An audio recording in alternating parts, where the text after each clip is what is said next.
পরিবর্তন সংকল্প যাত্রা তোমাদের বুকের উপরে দাঁড়িয়ে করে দিয়ে গেল।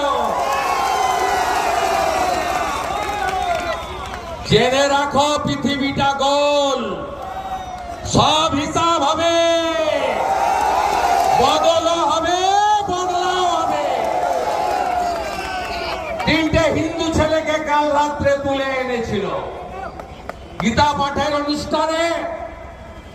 তারা প্রতিবাদ করেছিল, অনুষ্ঠানকে অপবিত্র করেছিল বলে। আপনাদের খুশির খবর দিই, শ্রমিকরা জামিন পেয়ে গেল এই মুহূর্তে। জয় জয় শ্রীরাম, জয় জয় শ্রীরাম, জয় জয় শ্রীরাম। আমাদের এই পরিবর্তন সংকল্প সভাতে উপবিষ্ট মান্যবর জেলা সভাপতি তরুণ নেতা দেবাশিস সামন্ত, বিধায়ক খানাকুল, রাজ্য যুব মোর্চার সাধারণ সম্পাদক সুশান্ত ঘোষ, প্রাক্তন সভাপতি মাননীয় অরুণ দা, মাননীয় শিবশঙ্কর বেজ।